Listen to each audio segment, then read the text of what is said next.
All right, YouTube, this is 2 Cent back with my 2 cents on Octopath Traveler, and we're going to be going into the last unit coming with this Bravely Default collab. It's going to be Agnes. And before we get into her, evaluation here, I do want to take a moment that it looks like there was a mistranslation over on Adele's kit, specifically her passive. We had kind of seen that as a damage up, from the sources that I was looking at, and so then it would make it to where it wasn't going to be able to stack with the other passive there. However, apparently I've been told that this is actually an attack up, which would mean the two of them would stack together. So I just wanted to put that out as a, kind of a PSA for everybody who had kind of watched my prior video, that those two actually should stack together, and let you guys know that from time to time, especially if I'm talking about some future units, we are dealing with translations, and a lot of us don't read, Japanese, and so anytime that there is some sort of mistranslation or something I find out about, for one, if I don't know yet, let me know down in the comments, and I will for sure pin a comment and kind of like this, talk about it in the next video, because I want to make sure you guys have, the best information possible, but I also want to get this information out quick enough for people who are free to play, and you're kind of saving gems, and you really want to know, do I pull on Odette or do I pull on these later characters? I want to make sure you guys have that opportunity. So, if I wait for them to all come out so I can read it in English, we don't always get that opportunity. So let me know what you kind of think down below. Should we just wait until we have the full English, release of the units before we kind of give these reviews? Or do you like having a little bit ahead, kind of at least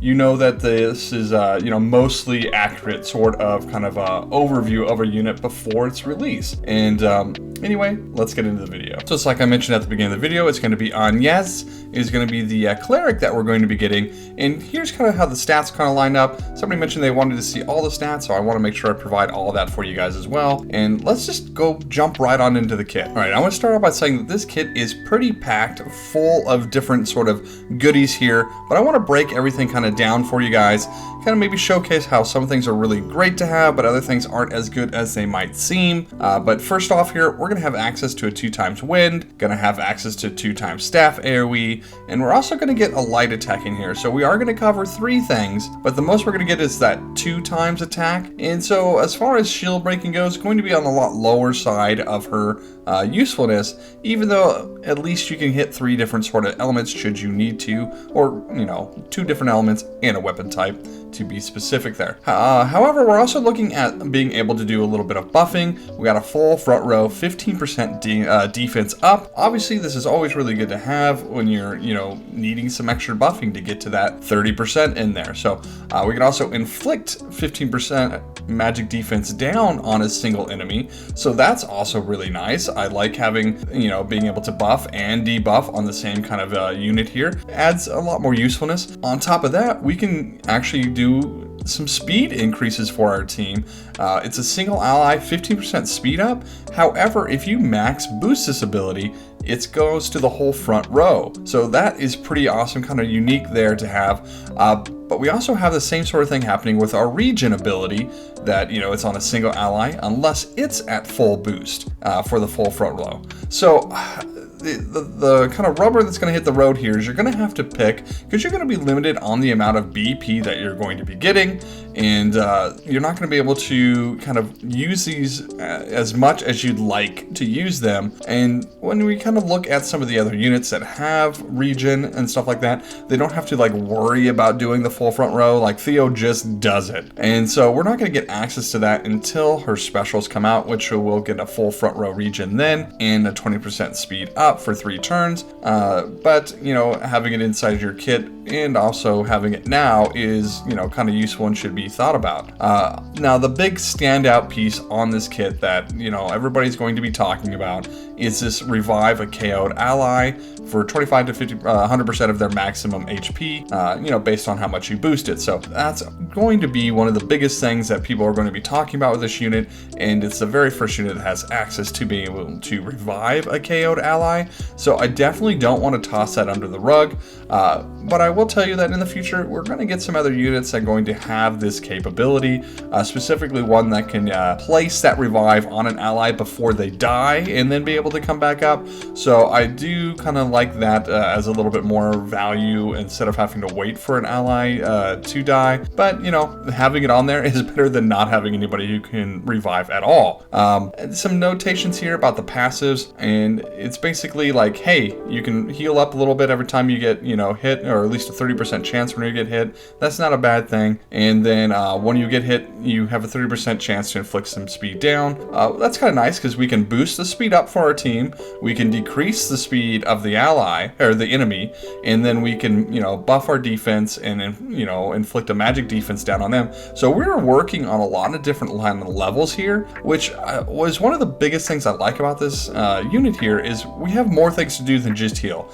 And if you need to just heal, there's still that in the kit as well, up there in the default of a full front row heal. So we have that access to that regen and a heal. Man, we kind of went through almost everything about this kit just because I think so much of it you're going to be able to find a use for as you're doing your battles out there. So definitely, you know, gives my, you know, top notch of approval as far as a unit currently coming to the global side. And here's just a little side note for the whales or spenders out there. The Awakening 4 accessory, going to have that 100 magic, 40 speed, 10% lightning defense up, and here's the kicker: you're going to start the combat with auto revive for 25% of your max HP. So yeah, that's awesome. All right, so we're going to put her up against Steed, a unit that we just got, but let's take a look at how their kind of stats kind of compare. I think they're pretty close to each other. SP's just within 10 here, and then we're basically looking at the magic stat, which is the exact same. That's going to be what's involved in the elemental attacks and the healing there. The defenses are, you know, the exact same. We do have Steed's going to have a little bit more on the crit, but then she's going to have a lot more speed than he does. So I do think she's going to win out a little bit on the just the stat pool kind of game there. All right, so a quick overview of Steed's kit. I don't want to go too much in depth as we just did a video talking about this character. So if you want to do a full kind of workup on it, you can check that out. But we are going to get a little bit better magic defense down with a single enemy there of 20% rather than the 15, but it doesn't have an attack that goes along with it. So if you're wanting that little extra smash there with the staff, he just doesn't have it on this one. I think that's just depending on the fight there. If they're actually weak to staff, then maybe you care about that. Other than that, I wouldn't. However, he's going to be able to do his full front row heal in regen just whenever you want, you know. So I do kind of value that. If I'm not worried about having to worry like have full BP to be able to access that. So I do think that we're going to be kind of hung up on a little bit on this kit as far as the healing is concerned, because regen is very powerful.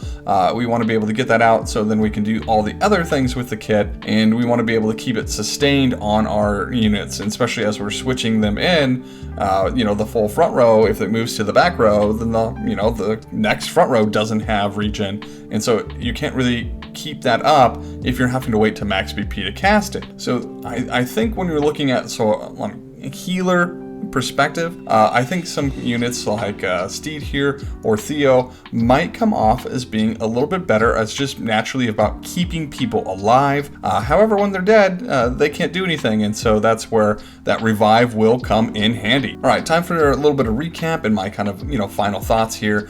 Pros: we're going to have a decent buffer and a decent debuffer. Being able to kind of manipulate that speed for your, you know, boosting your own team up and being able to limit the enemy is really nice, especially when all you have to do is get hit for the enemy to get their speed lowered, you know, by that proc chance. Going to be a great healer, especially if you don't have Theo and you don't have Steed, then she's definitely going to be really good for that.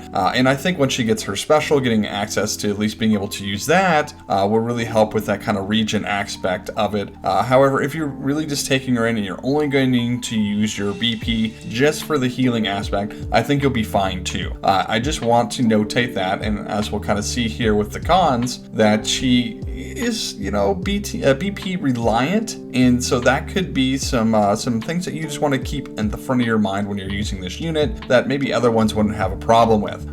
She's a pretty poor shield breaker as well, just not going to be taking her for much of that. She does have decent magic stats, so she can do a little bit of damage with her 2x wind attack or 1x light attack, but I feel like you're going to be using her for so many other things in her kit that you're probably not going to worry so much about the attacking side. And then, of course, she's a limited unit, so you always have to keep that in mind. You know, how are you going to get your awakenings and stuff like that? Would it be better to save that kind of, you know, your rubies to pull somebody down the road that's going to enter the standard banner, or at least have, you know, limited reruns coming back? So anyway, that's been my 2 cents.